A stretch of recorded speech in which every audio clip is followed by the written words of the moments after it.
On commence cette émission par notre santé, nos bien-être. J'ai envie de vous dire, oh, que dis-je? On va parler de quoi alors aujourd'hui? Alors nous allons parler des étirements musculaires, tout sur YouTube. Bah oui, on se devait de vous mettre un petit peu de musique comme ça pour... Bah oui, alors à l'approche du printemps, c'est vrai qu'on va se remettre un petit peu plus en mouvement. En général, c'est la période où on commence à faire du sport pour ceux qui ont arrêté pendant cette période hivernale. Alors la technique en fait des étirements, elle consiste simplement à éloigner les insertions des extrémités d'un muscle ou d'un groupe de muscles qui se trouve autour d'une articulation. Alors cette mise en tension, elle entraîne l'allongement de la peau, des fascias, des muscles évidemment, mais aussi de toutes les structures conjonctives à proximité. Mais à quoi ça sert concrètement de faire des étirements? Alors je pense que vous avez tous pratiqué un jour dans votre vie des étirements.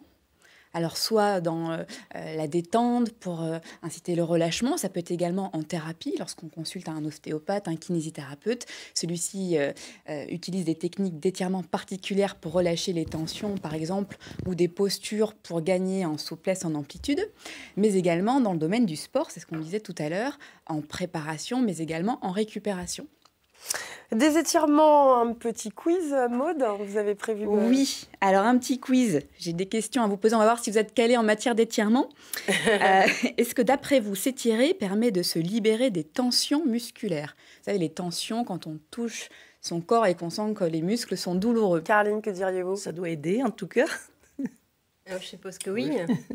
Alors oui, mais effectivement, ça va dépendre de l'étirement qu'on va pratiquer. Un étirement simple, par exemple ici, le trapèze supérieur, je le mets en tension. Si je ne fais que ça, je ne vais pas aider le muscle à libérer sa tension. Il faut pratiquer une petite contraction associée du muscle, donc je vais lever l'épaule en bloquant avec ma main pendant la phase d'étirement. Et sur la phase de relâchement du muscle, j'incite la tête à aller un petit peu plus loin, c'est-à-dire le muscle à s'allonger davantage. Et c'est comme ça que je vais pouvoir relâcher le muscle. Donc étirement, mais pas que, associé à une contraction et un relâchement.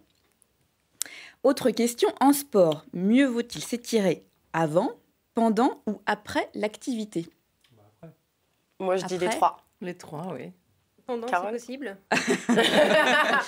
C'était une question ou une affirmation? C'est pas trop d'accord. C'est une question. J'aurais dit avant, mais oui, alors, effectivement, les trois. On peut s'étirer avant, pendant la phase d'échauffement et puis après l'activité. Il y avait quoi à gagner? Parce que j'ai gagné quand même. De la même manière. Et puis je vous propose de faire une petite démonstration, Alicia. Après, allez. À partir de quel âge commencer à s'étirer? Vous pouvez répondre à la maison aussi.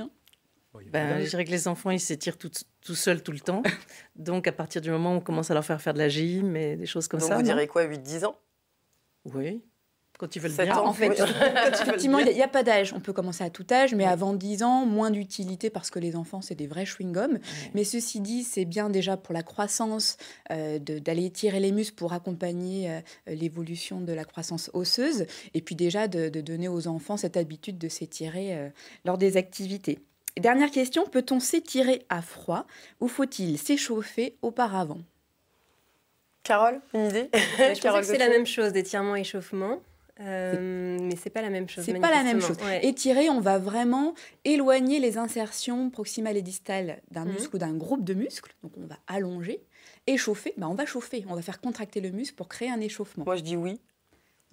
Non.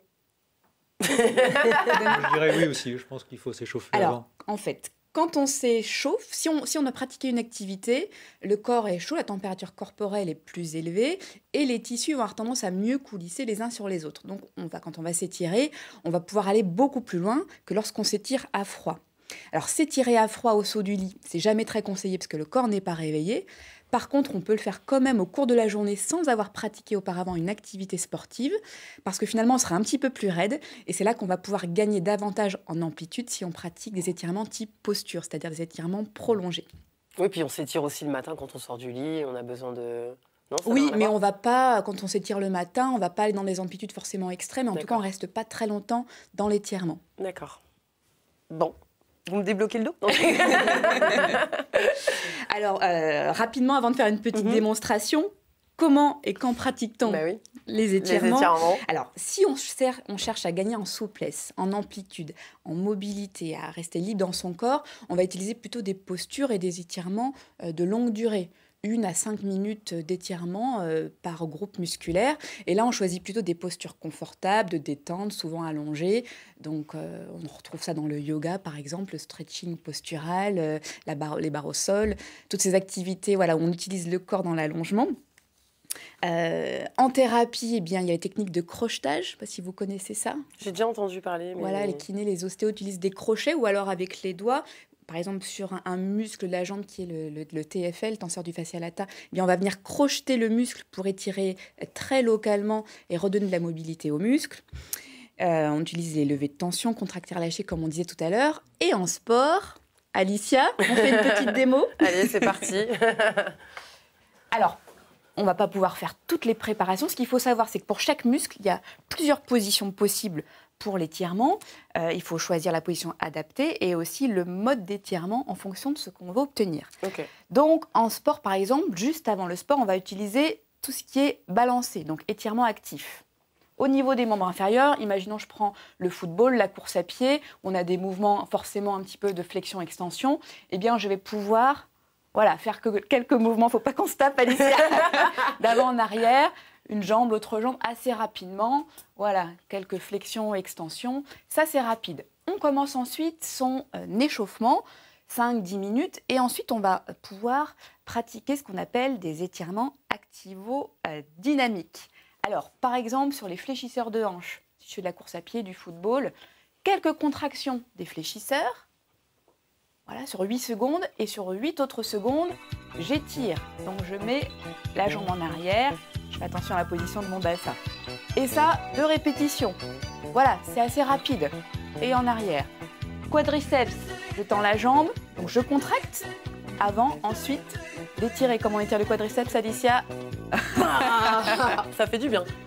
Les ischio-jambiers, le muscle derrière, si vous avez tourné quelques contractions, 8 secondes, et j'étire. Et ça, 2 fois de suite, et bien sûr de chaque côté. Mais alors, comment ça va? Je pratique mon activité sportive, et à la fin de mon activité sportive, eh bien, je vais cette fois-ci avoir une séquence vraiment d'étirement, mais cette fois-ci de récupération, allongée au sol. Je vais étirer les mêmes muscles, mais d'une autre manière. On ne va pas pouvoir vous montrer ici. Mais en incitant la détente, et cette fois-ci de manière un petit peu plus prolongée. Les étirements dureront environ 20 secondes, répétés 3 fois de suite pour chaque muscle, groupe musculaire. Merci Maud, on se retrouve la semaine prochaine. J'ai le temps de montrer un petit livre? Ah bah oui. Si vous voulez en savoir plus, moi j'ai trouvé ce bouquin qui était très bien fait. C'est le guide pratique des étirements, écrit par Christophe Geoffroy. Ça soupire, éviter les blessures, entretenir son corps. Voilà, aux éditions, tout ce qu'il faut savoir. Aux éditions Geoffroy. Geoffroy.